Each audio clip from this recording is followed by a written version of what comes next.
दोस्तों, हम लोगों ने प्रीवियस लेक्चर में पढ़ा था कि गति और गति के प्रकार के बारे में हम लोगों ने देखा था कि गति कितने प्रकार की होती है।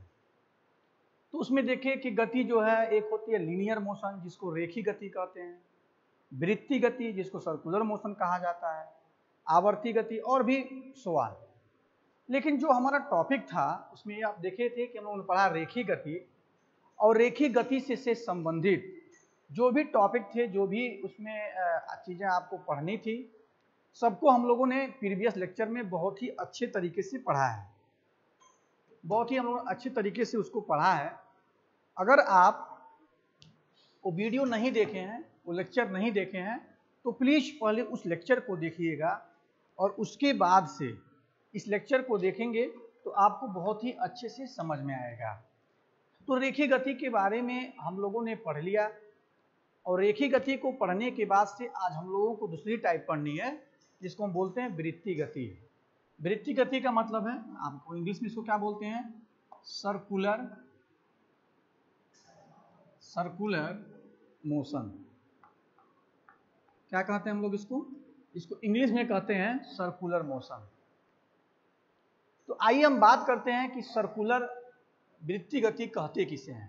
पहला क्वेश्चन तो यही बनेगा कि वृत्तीय गति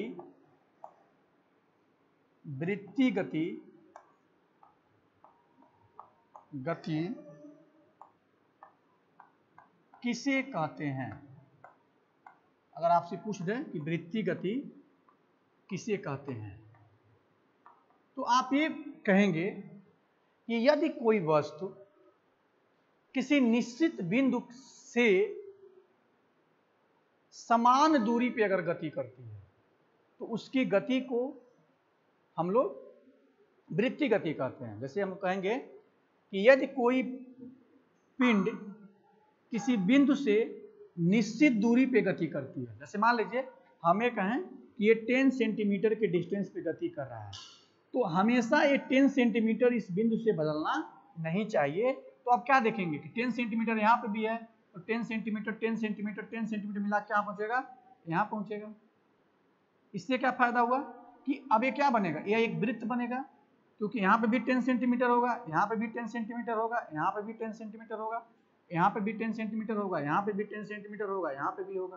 तो ये क्या बनाएगा, आप देखेंगे कि क्या बना रहा है, यह वृत्त बना रहा है, यह एक वृत्त बना रहा है। तो इसको कौन सी गति कहते हैं, इस गति को हम लोग वृत्तीय गति कहते हैं या सर्कुलर मोशन कहते हैं। तो आप इसको लिखेंगे तो जानेंगे।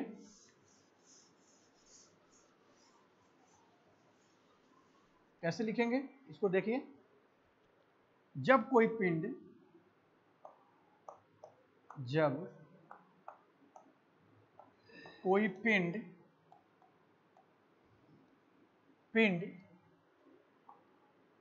किसी बिंदु से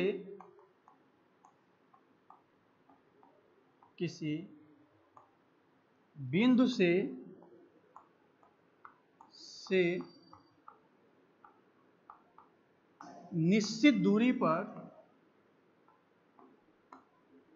जब कोई पिंड किसी बिंदु से निश्चित दूरी पर गति करता है तो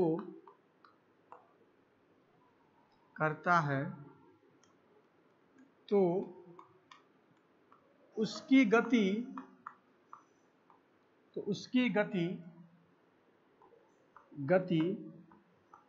क्या कहलाती है, उसकी गति वृत्तीय गति,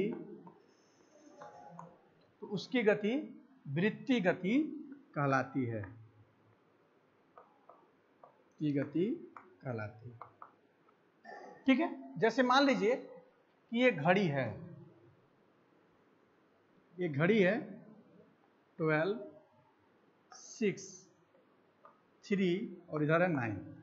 ये मान लीजिए कि ये इसकी मिनट वाली सुई है, तो मिनट वाली सुई क्या करेगी, इसकी लंबाई तो चेंज हो नहीं रही है, तो क्या करेगा, वो बिल्कुल इसी में या गोल गोल इस तरह से घूमेगा। इसकी गति क्या हो जाएगी, जो इसकी गति होगी वह वृत्तीय गति होगी। तो आप देखेंगे तो आप कह सकते हैं कि घड़ी में सुइयों के नोक की जो गति होती है, घड़ी में सुइयों के जो नोक की गति होती है उसको हम लोग वृत्तीय गति कहते हैं। क्या कहते हैं उसको हम लोग? वृत्तीय गति कहते हैं। फिर आप देखेंगे कि जो साइकिल का जो पहिया है वो क्या करता है, जो साइकिल का अगर हम उसको छोड़ दीजिए, वृत्तीय गति हम लोग इसको वृत्तीय गति कहेंगे।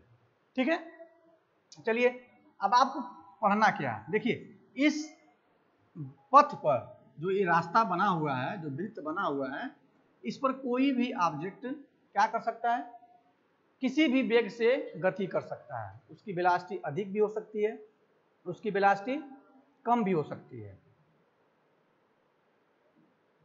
ठीक है, उसकी वेलोसिटी कम भी हो सकती है, इसकी वेलोसिटी ज़्यादा भी हो सकती है। मतलब इस पर कहीं कहीं तेजी से गति कर रहा है, कहीं स्लो कर रहा है, कहीं तेजी से कर रहा है, कहीं स्लो कर रहा है, कहीं तेजी से कर रहा है, कहीं स्लो कर रहा है।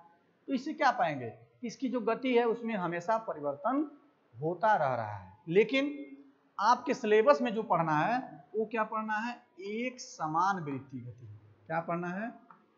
एक समान वृत्तीय गति। इसका नाम क्या है? एक समान वृत्तीय गति। एक समान इसको क्या बोलेंगे? Uniform circular motion. क्या बोलेंगे इसको हम लोग? यूनिफॉर्म सर्कुलर मोशन, मतलब एक समान वृत्तीय गति। ठीक है, इसको एक समान वृत्तीय गति हम लोग कहते हैं। कैसे कहेंगे? तो आप क्या कहेंगे कि जब कोई पिंड किसी वृत्तीय पथ पर एक समान वेग से कैसे गति करता है, कि जब कोई पिंड किसी वृत्तीय पथ पर एक समान वेग से गति करता है तो उसकी गति एक समान वृत्तीय गति कहलाती है। फिर से सुन लीजिए कि जब कोई पिंड किसी वृत्तीय पथ पर एक समान गति से, एक समान वेग से या एक समान वेग से गति करता है तो उसकी गति क्या कहलाती है? उसकी गति एक समान वृत्तीय गति कहलाती है। ठीक है, तो आपको पढ़ना किसके बारे में है? हम लोगों को पढ़ना है यहाँ पर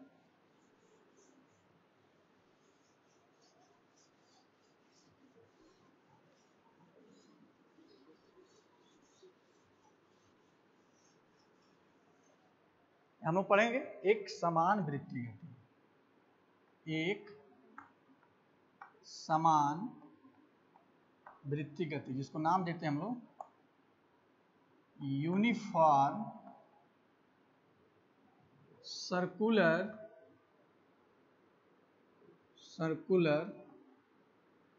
मोशन। यूनिफॉर्म सर्कुलर मोशन, एक समान वृत्तीय गति। एक समान वृत्तीय गति क्या है? तो आपको हमने बताया कि जब कोई पिंड किसी वृत्तीय पथ पर नियत वेग से गति करता है तो उसकी गति को एक समान वृत्तीय गति कहते हैं। जब कोई पिंड किसी वृत्तीय पथ पर एक समान वेग से अथवा नियत वेग से गति करता है तो उसकी गति एक समान वृत्तीय गति कहलाती है। ठीक है, जब कोई पिंड किसी वृत्तीय पथ पर एक नियत वेग से गति करती है तो उसकी गति को हम लोग एक समान वृत्तीय गति कहते हैं। ओके, चलो आइए अब आगे हम लोग पढ़ते हैं कि जब एक समान वृत्तीय गति होती है तो इसमें दो तरह के विस्थापन होते हैं। अब हम लोग क्या लिखेंगे यहाँ पर? एक समान वृत्तीय गति में विस्थापन। ध्यान दीजिएगा, एक समान वृत्तीय गति में विस्थापन। एक समान वृत्तीय गति में विस्थापन।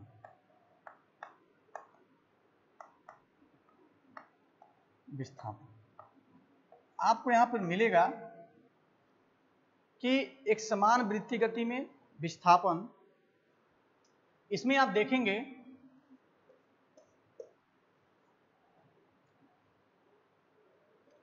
कि दो तरह का विस्थापन होता है। जैसे मान लीजिए कि ये एक पार्टिकल है जो क्या कर रहा है, एक वृत्तीय पथ पर गति कर रहा है। मान लीजिए ये पॉइंट ए है और यहां से कोई पार्टिकल क्या कर रहा है, गति करना प्रारंभ कर रहा है।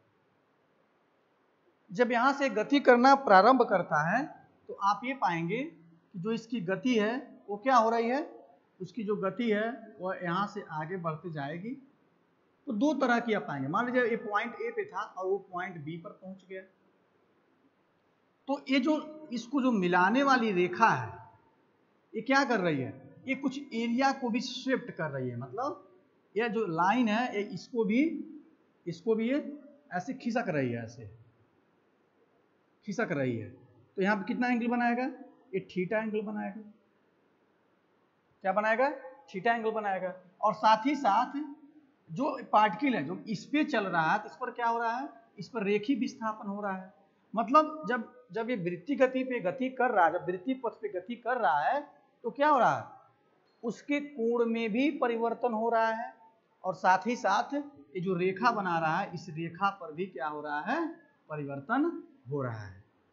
तो इसको हम क्या नाम देते हैं, इसको हम नाम देते हैं रेखीय विस्थापन। क्या नाम देते हैं, इसको नाम देते हैं हम लोग रेखीय विस्थापन। और इसको जो यहाँ पे परिवर्तन हो रहा है इसको क्या बोलते हैं हम लोग, इसको कहते हैं कोणीय विस्थापन। इसको कोणीय विस्थापन,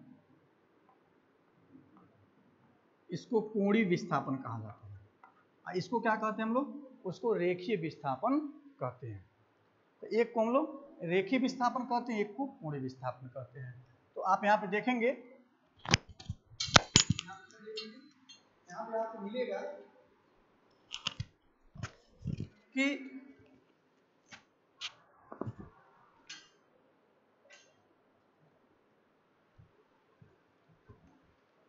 आप यहाँ पे पाएंगे यहाँ पे दो तरह का विस्थापन हो रहा है। यहाँ पे हम लिखेंगे कि वृत्तीय गति में दो प्रकार का विस्थापन होता है। वृत्तीय गति में दो प्रकार का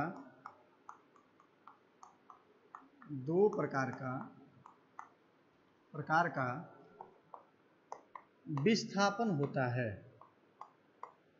वृत्तीय गति में दो प्रकार का विस्थापन होता है। एक होता है रेखीय विस्थापन, जिसको हम क्या नाम देते हैं, इसको नाम देते हैं हम लोग linear displacement.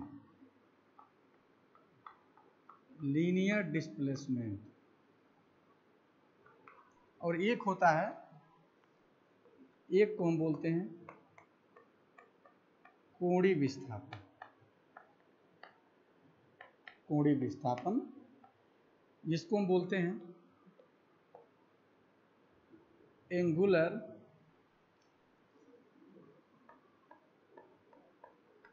Displacement. Angular displacement. तो वृत्तीय गति में दो तरह का विस्थापन होता है, एक रेखीय विस्थापन होता है, एक कोणीय विस्थापन होता है। तो आप क्या लिखेंगे, आप लिखेंगे कि किसी निश्चित समयांतराल में किसी कण के द्वारा वृत्तीय पथ पर जितना विस्थापित होता है, आप लिखेंगे ऐसे कि किसी निश्चित समयांतराल में या निश्चित समय में किसी कण के द्वारा वृत्तीय पथ पर जितनी दूरी तय की जाती है उसी दूरी को, या जितनी दूरी जितना विस्थापित होता है उस विस्थापन को हम लोग रेखीय विस्थापन कहते हैं। ध्यान दीजिएगा कि किसी कण के द्वारा इसके वृत्तीय पथ पर, ये वृत्तीय पथ है, इसको हम क्या नाम देंगे, ये वृत्तीय पथ है। ये वृत्तीय क्या है, ये वृत्तीय पथ है। तो जितना ये दूरी तय करेगा इस वृत्तीय पथ पर उसी को हम लोग क्या नाम देते हैं, उसी को हम लोग वृत्तीय विस्थापन या रेखीय विस्थापन, रेखीय विस्थापन कहते हैं। ठीक है, तो आप इसको लिखेंगे, कैसे लिखेंगे, यहाँ पे देखिए, यहाँ पे लिखेंगे आप तो मिलेगा कि कण दो निश्चित समय अंतराल में, निश्चित समय अंतराल में अंतराल में कण के द्वारा, लिख सकते हैं वृत्तीय गति में, ऐसा वृत्तीय गति में निश्चित समयांतराल में कण के द्वारा वृत्तीय पथ पर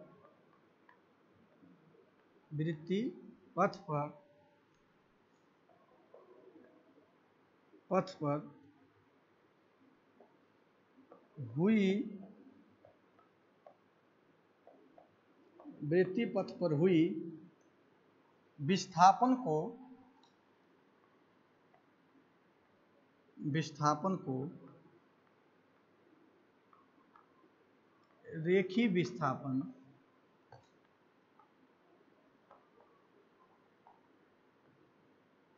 विस्थापन को रेखीय विस्थापन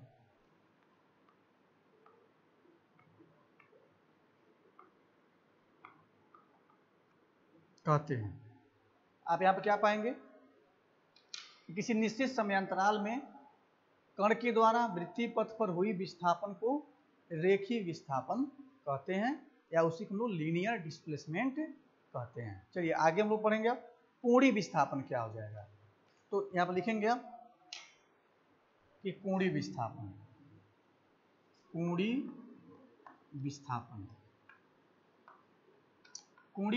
क्या होगा। कोणीय विस्थापन में आप पाएंगे कि आप लिखेंगे कि वृत्तीय गति के दौरान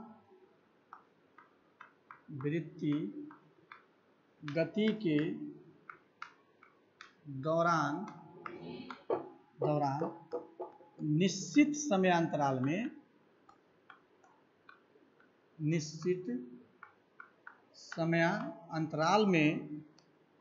में कण के द्वारा वृत्त के केंद्र पर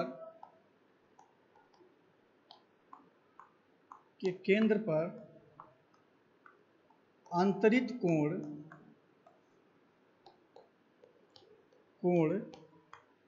ही कोणीय विस्थापन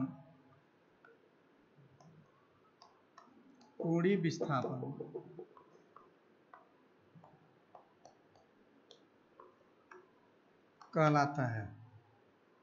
क्या बोलते हैं हम लोग कि वृत्तीय गति के दौरान निश्चित समयांतराल में कण के द्वारा वृत्त के केंद्र पर अंतरित कोण को ही क्या कहते हैं, कोणीय विस्थापन कहते हैं। जैसा कि आप देख रहे हैं ये क्या है, ये जो कोण बन रहा है ये क्या है, यही आपका कोणीय विस्थापन। इसको हम लोग नाम देते हैं कोणीय विस्थापन, इसको बोलते हैं हम लोग रेखीय विस्थापन। अब कोणीय विस्थापन और रेखीय विस्थापन में संबंध भी होता है। मान लीजिए कि अगर संबंध की बात किया जाए तो ये क्या है, ये थीटा है, इसको हम दिखाते किससे हैं, डेल्टा थीटा से। ये रेखीय विस्थापन इसको दिखाते हैं डेल्टा एस से। मान लीजिए इसकी त्रिज्या कितनी हो, आर हो, तो आप हम लिखेंगे कि कोणीय एवं रेखीय विस्थापन में संबंध, कोणीय एवं रेखीय विस्थापन में संबंध,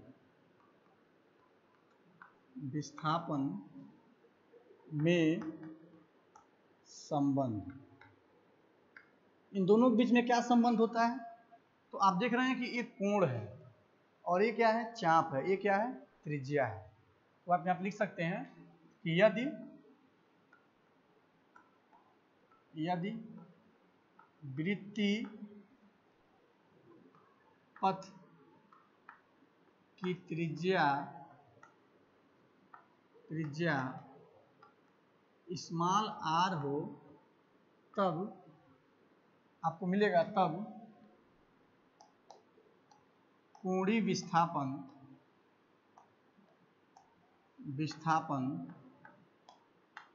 मीन्स डेल्टा थीटा, कोणीय विस्थापन त्रिज्या हो तथा कोणीय विस्थापन डेल्टा थीटा और रेखीय विस्थापन कितना हो, और रेखीय विस्थापन विस्थापन डेल्टा यस हो तब क्या मिलेगा? तब आपको मिलेगा, होता क्या, फार्मूला कोण बराबर चाप बटे त्रिज्या। तो क्या लिखेंगे आप? और लिखेंगे यहाँ पे delta theta equal to delta S upon R. तो ये क्या है? ये कोणीय विस्थापन है। डेल्टा यस क्या है? डेल्टा यस क्या है? ये रेखीय विस्थापन है। और आर क्या है? त्रिज्या है। तो इस तरह से आप क्या कर सकते हैं, यहाँ पर देख सकते हैं कि कोणीय विस्थापन, रेखीय विस्थापन और त्रिज्या में कैसे संबंध हम लोग निकालते हैं। ठीक है, चलिए, तो यहाँ तक हम लोगों ने देख लिया और इसको सॉल्व भी कर लिया। आगे हम लोग देखेंगे।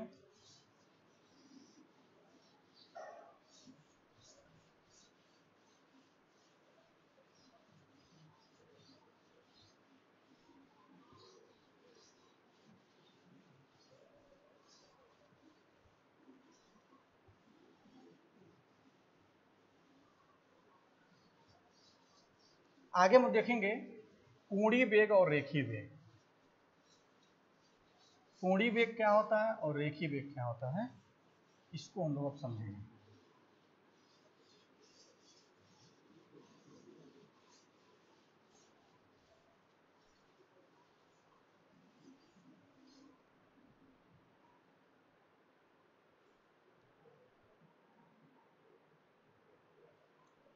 अब क्या देखने वाले हम लोग हैं, वो देखने वाले हैं, देखिए, जो जो वृत्तीय गति में आप देखेंगे कि वृत्तीय गति में क्या होता है कि दो प्रकार के वेग होते हैं। क्या होते हैं? वृत्तीय गति में आप पाएंगे कि दो प्रकार का वेग होगा। कैसे होगा? जैसे मान लीजिए ये पार्टिकल जो है इस वृत्तीय पथ पे गति कर रहा है, इस तरह से गति कर रहा है। तो यहाँ पे कितने तरह के यहाँ पे वेग हैं। पहला नंबर, यहाँ पे रेखीय विस्थापन भी हो रहा है और यहाँ पे क्या हो रहा है? कोणीय विस्थापन भी हो रहा है। तो अगर दो तरह के विस्थापन हो रहे हैं तो दो तरह के क्या होंगे? वेग भी होंगे। अब रेखीय विस्थापन में जो परिवर्तन की दर होगा उसको रेखीय वेग कहेंगे, और जो कोणीय वेग में जो परिवर्तन की दर है उसको क्या बोलेंगे हम लोग? उसको कोणीय वेग कहेंगे। बात समझ में आई? जो रेखीय विस्थापन में जो परिवर्तन हो रहा है उसको हम लोग उसको रेखीय वेग कहेंगे, और जो कोणीय वेग में परिवर्तन हो रहा है उसको हम लोग कोणीय वेग कहेंगे। तो आप लिखेंगे यहाँ पर कि यहाँ दो प्रकार का वेग होता है। यहाँ दो प्रकार का वेग होता है। क्या होता है? यहाँ दो प्रकार का वेग होता है। कौन कौन सा? तो आप पाएंगे, पहला होगा यहाँ पर रेखीय वेग होगा। दूसरा क्या होगा?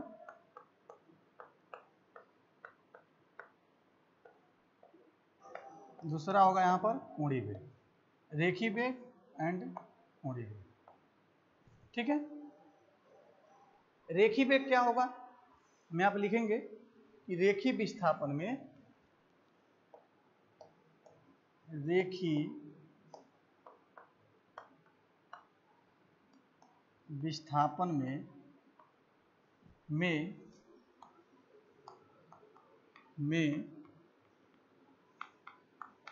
परिवर्तन की दर को रेखीय वेग कहा जाता है। रेखीय वेग कहा जाता है। क्या देखेंगे? जो यहाँ पे जो वेलोसिटी होगी, इस वेलोसिटी को हम क्या बोलते हैं? इस वेलोसिटी को रेखीय वेग कहा जाता है। ठीक है, और इसे जो है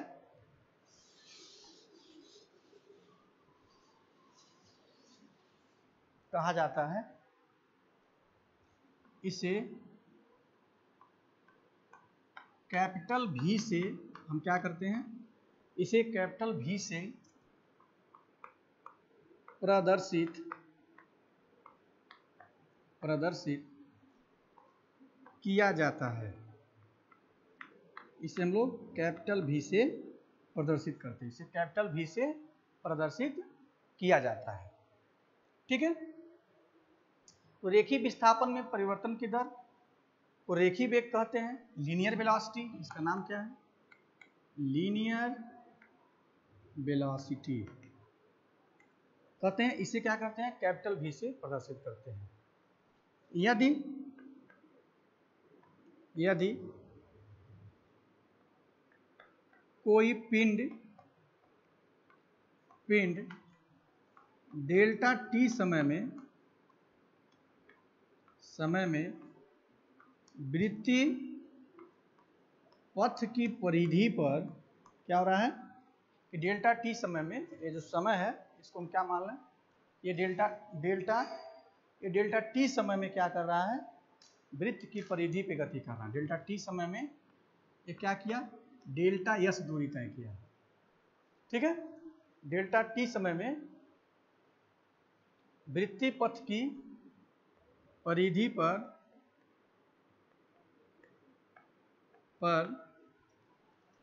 डेल्टा s दूरी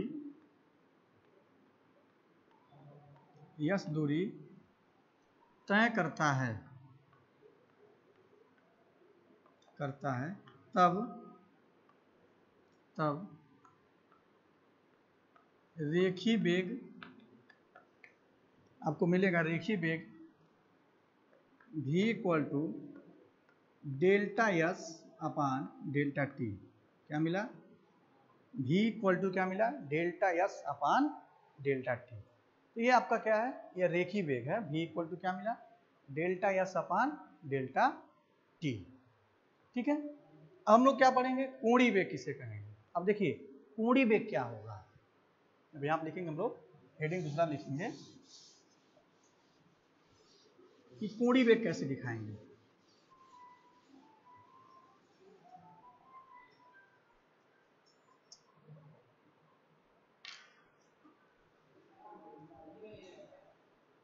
आप देखेंगे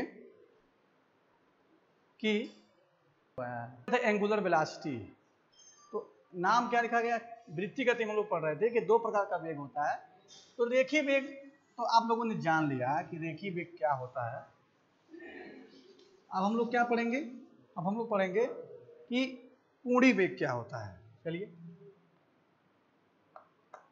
कोणीय वेग इसको हम लोग बोलते हैं एंगुलर वेलोसिटी। कोणीय वेग इसको हम लोग बोलते क्या है? Angular velocity.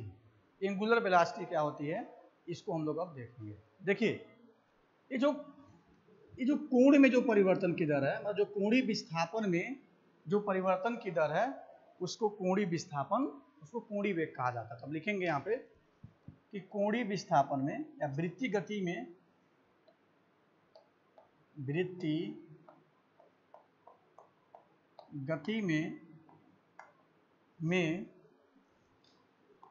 कोणीय विस्थापन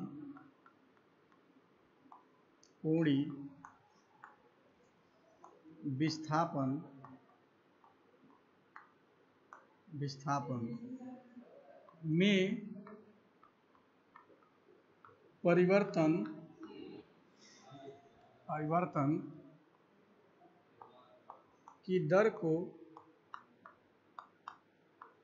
परिवर्तन की दर को कोणीय वेग कहा जाता है। कोणीय वेग क्या कहते हैं? अगर कोणीय विस्थापन में आपको निकालना है परिवर्तन की दर, तो क्या निकालेंगे? कोणीय विस्थापन में परिवर्तन की दर को कोणीय वेग एंगुलर वेलोसिटी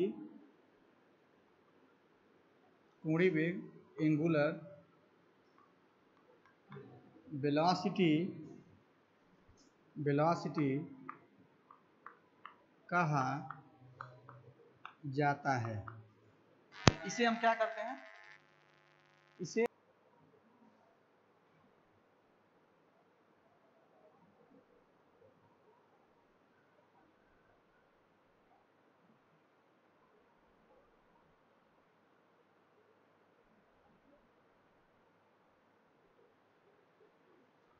तो आपने देखा कि कोणीय वेग क्या होता है, तो आप यहाँ पाएंगे कि कोणीय विस्थापन में जो परिवर्तन की दर होती है उसको हम लोग कोणीय वेग कहते हैं।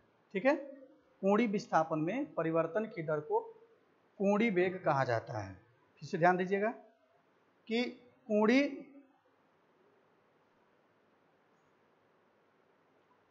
वृत्तीय गति में कोणीय विस्थापन में परिवर्तन की दर को कोणीय वेग कहा जाता है, एंगुलर वेलोसिटी कहते हैं। ठीक है, कैसे कहते हैं, देखिए इसे ओमेगा से प्रदर्शित किया जाता है। इसे क्या करते हैं, इसको ओमेगा से प्रदर्शित किया जाता है। इसे ओमेगा से प्रदर्शित करते हैं। तो मिलेगा आपको यहाँ पे कि ओमेगा इक्वल टू रेखीय विस्थापन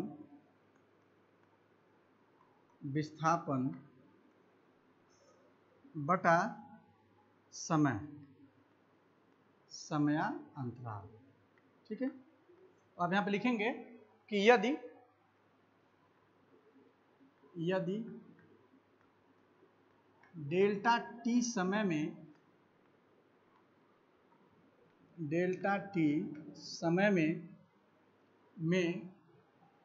कोणीय विस्थापन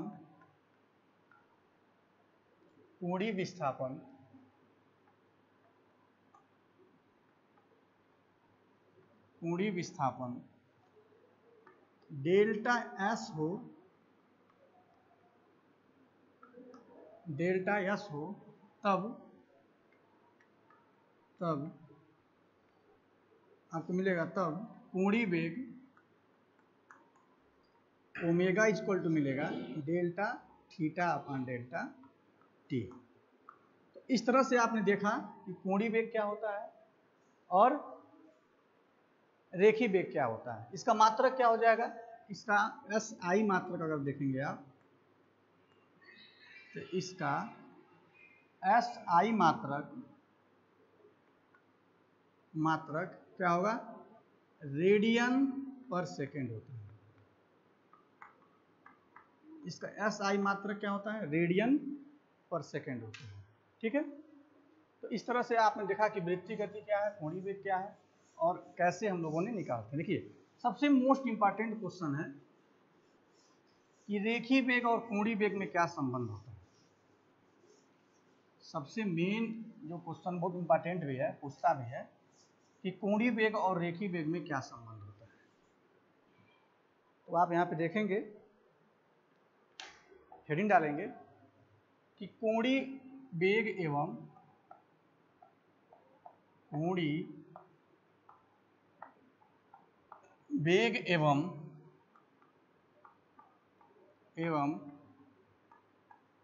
रेखीय वेग में कोणीय वेग एवं रेखीय वेग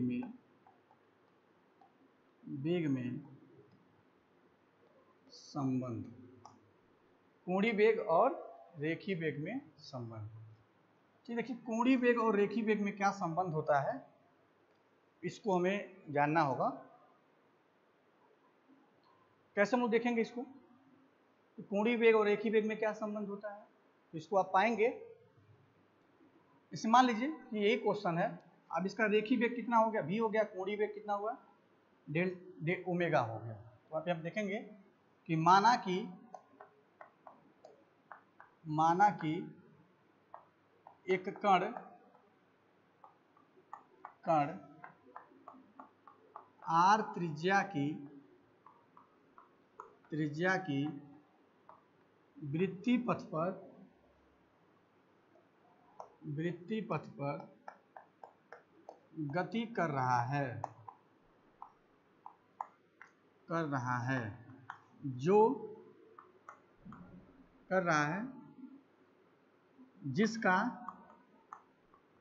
जिसका समयांतराल, क्या पाएंगे, जिसका समयांतराल डेल्टा टी में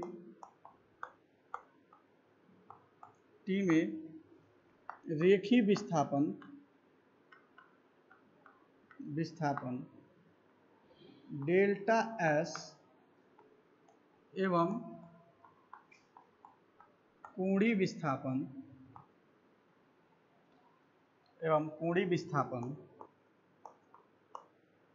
कितना है? कोणीय विस्थापन डेल्टा थीटा है। यही क्वेश्चन देख लीजिए, यहाँ पे क्या है, किसी समयांतराल डेल्टा टी में कोणीय विस्थापन कितना है? डेल्टा थीटा, और कोणीय विस्थापन कितना है? डेल्टा एस है। ठीक है, तो आप क्या पाएंगे? आपको मिलेगा कि अब त्रिज्या कितनी इसकी है? इसकी त्रिज्या है r। तो आप क्या पाएंगे? हमें मिलता है, चूंकि आप जानते हैं कि कोण बराबर क्या होता है? कोण बराबर होता है चाप बटे त्रिज्या। तो मिलेगा आपको delta theta equal to delta S upon R. क्यों मिलेगा? क्योंकि कोण कितना है? कोण है आपका डेल्टा थीटा, विस्थापन कितना है? Delta S. तो अब क्या लिखेंगे? तो आप लिखेंगे तो मिलेगा V delta theta equal to delta S upon R. अब क्या करेंगे? दोनों पक्षों में डेल्टा टी से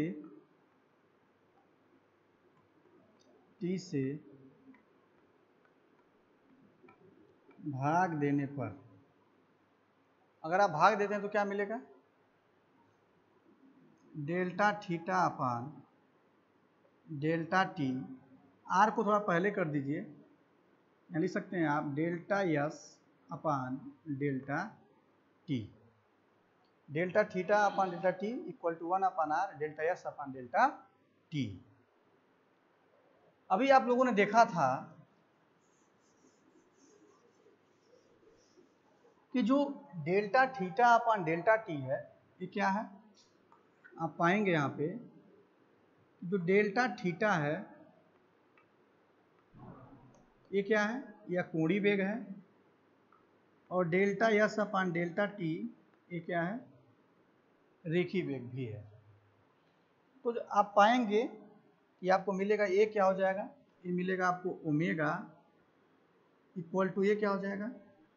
1 अपान आर इंटू भी। इसको इधर कर देंगे तो मिलेगा V equal to R into omega. क्या मिलेगा? आपको मिलेगा कि V equal to R into omega. तो इस तरह से हम लोग, अब यही क्या है? ये जो है यही कोणीय वेग और रेखीय वेग में संबंध है, क्योंकि रेखीय वेग है और ये क्या है? कोणीय वेग। तो आप इसको किस तरह लिखेंगे? आप इसको लिखेंगे इस तरह से,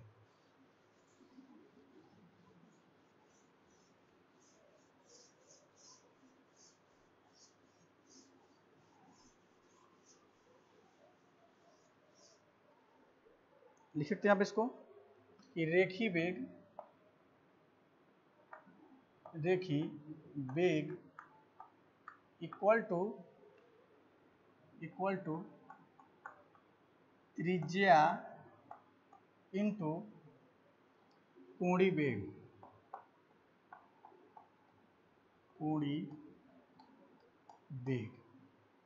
रेखीय वेग इक्वल टू त्रिज्या इंटू कोणीय वेग।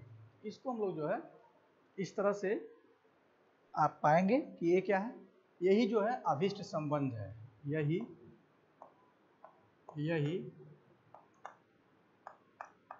कोणीय और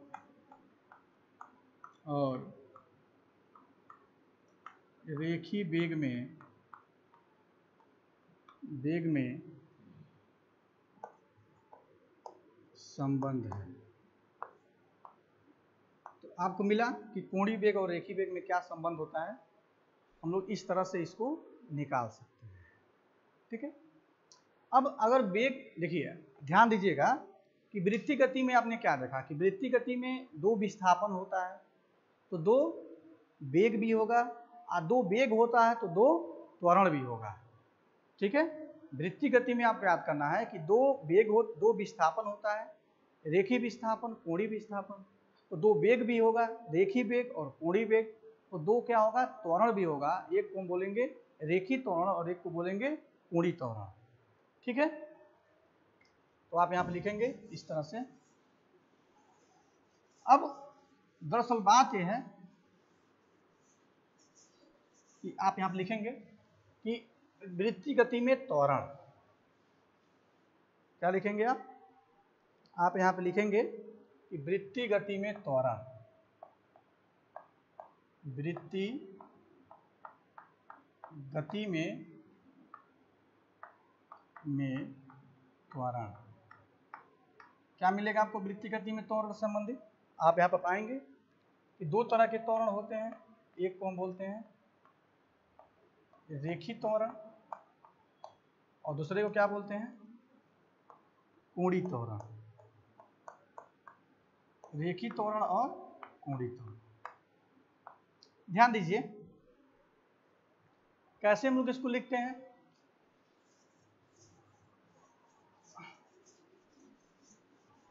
ये वृत्तीय गति है। वृत्तीय गति में आप पाएंगे कि जो पार्टिकल है, जो पार्टिकल गति कर रहा है, हम लोग एक समान वृत्तीय गति पढ़ रहे हैं। तो अगर हम लोग एक समान वृत्तीय गति पढ़ रहे हैं तो इसका मतलब ये हुआ कि इसके वेग में कोई परिवर्तन नहीं हो रहा है। तो जब वेग में परिवर्तन ही नहीं हो रहा है तो एक्सीलरेशन भी नहीं होगा। क्वेश्चन तो लाजमी है, उठना भी चाहिए कि अगर यहाँ पर इसके वेग में अगर कोई परिवर्तन नहीं हो रहा है तो एक्सीलरेशन कहाँ से उत्पन्न होगा। तो देखिए यहाँ वृत्तीय गति में क्या है कि वेग में परिवर्तन तो नहीं हो रहा है, सही बात है, लेकिन उसकी दिशा में प्रत्येक पॉइंट पर चेंज हो रहा है। आप यहाँ पे देखेंगे कि यहाँ पर डायरेक्शन इधर है, यहाँ पे डायरेक्शन इधर है, आगे बढ़ेगा तो डायरेक्शन इधर होगा, यहाँ पर बढ़ेंगे तो डायरेक्शन इधर होगा, आगे जाएंगे डायरेक्शन इधर होगा, फिर आगे बढ़ेंगे डायरेक्शन इधर होगा, इस आगे बढ़ेंगे तो भी होगा। मतलब इसके प्रत्येक पॉइंट पे जो है जो डायरेक्शन है वो अलग अलग होगा। यहाँ पे कुछ और है, यहाँ पे कुछ और है, यहाँ पे कुछ और है, यहाँ पे कुछ और है, यहाँ पे कुछ और है। तो प्रत्येक जो पॉइंट है उन प्रत्येक पॉइंट पर जो इसका दिशा है वेग का वो अलग अलग है। तो चूंकि वेग क्या है, वेग एक सदिश राशि है, तो इसकी दिशा में परिवर्तन होने के कारण क्या हो रहा है कि इसकी दिशा में परिवर्तन होने के कारण क्या होगा, परिवर्तन होने के कारण क्या होगा कि इसमें एक त्वरण कार्य करेगा। क्या होगा, इसमें त्वरण जो है कार्य करेगा। अभी चूंकि यहाँ पे दो तरह का विस्थापन है, रेखीय विस्थापन और साथ ही साथ कोणीय विस्थापन। तो यहाँ पे दो तरह का यहाँ पे क्या होगा, त्वरण काम करेगा। एक को हम बोलते हैं रेखीय त्वरण, एक को बोलते हैं कोणीय त्वरण। रेखीय त्वरण और कोणीय त्वरण को हम लोग समझेंगे कि रेखीय त्वरण क्या होता है और कोणीय त्वरण क्या होता है। देखिए आप यहाँ पे सबसे पहले ये लिखेंगे कि वृत्तीय गति, एक समान वृत्तीय गति में कण का वेग नियत रहता है, लेकिन उसकी दिशा में निरंतर परिवर्तन होने के कारण यहाँ त्वरण कार्य करता है। आप क्या पाएंगे कि वृत्तीय गति में कण का वेग नियत रहता है, लेकिन उसकी दिशा निरंतर बदलती रहती है, जिसके कारण यहाँ एक त्वरण कार्य करता है। यहाँ पे त्वरण क्या होगा, त्वरण यहाँ पे कार्य करेगा। कौन कौन त्वरण, एक रेखीय त्वरण और एक क्या है, कोणीय त्वरण। लेकिन दोस्तों आप रेखीय त्वरण और कोणीय त्वरण, रेखीय त्वरण और कोणीय त्वरण को हम क्या है कि नेक्स्ट क्लास में पढ़ेंगे, और नेक्स्ट क्लास में आप देखेंगे कि रेखीय त्वरण क्या है, कोणीय त्वरण क्या है, और इसको जो है पढ़ेंगे। लेकिन हम आशा करते हैं कि आपको ये समझ में आया होगा। आज समझ में आया है तो प्लीज आप लाइक शेयर और सब्सक्राइब जरूर करिएगा। क्योंकि हमको भी रेनफोर्समेंट पुनर्बंधन मिलना चाहिए कि हम पढ़ा रहे हैं तो आप लोगों को समझ में आ रहा है। हाँ, अगर कोई कन्फ्यूजन हो, कोई दिक्कत आ रही है, कोई क्वेश्चन समझ में नहीं आ रहा है, तो आप बेहिचक कमेंट करिए और उस कमेंट को हम पढ़ करके जवाब जरूर देंगे। लेकिन दोस्तों आज के लिए बस इतना ही। Bye bye, tata, bye bye. फिर मिलते हैं हम लोग नेक्स्ट क्लास में, ठीक है? फिर मिलते हैं हम लोग नेक्स्ट क्लास में। Okay, bye.